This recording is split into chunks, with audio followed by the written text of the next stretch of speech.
Gagawa tayo ngayon ng biko with langka. Ayan o. 1 cup of langka na hinog. Tapos,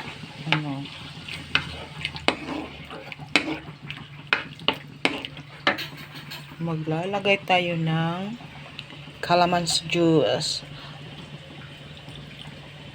Ng umay. Oo, wait lang, be. Butan niya, be. Then, salt.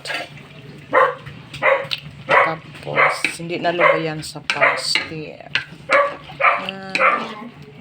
Ukay-ukayon lang for me. Ang tunamag.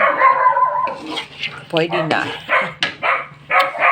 Pwede rin half lang yung nangka. Depende sa inyong gusto. Ito na yung malagkit na rice. Naluto na natin. Half lang akong iluto at kay another recipe na pang half kilo, what I mean.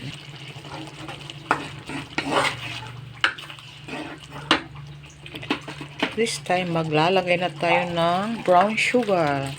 1/4 na brown sugar lang. Depende sa inyo, pwede hindi ubusin kasi matamis na yung langka. Pero kung gusto ni mong tamis jud, kanang hilig sa tamis, dagdagan mo lang. Pero ang saktong measurement sa 1/2 kilo nga malagkit is 1/4 nga brown sugar.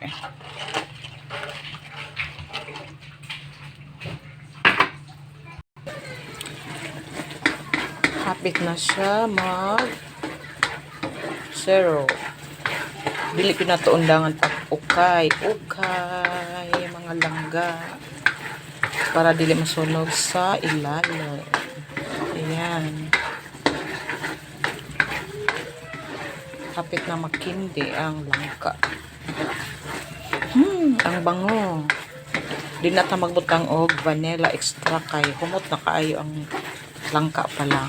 Continue sa pag-stir. Tama na by this time naglalagay na ako ng rice. Ganito na yung niya.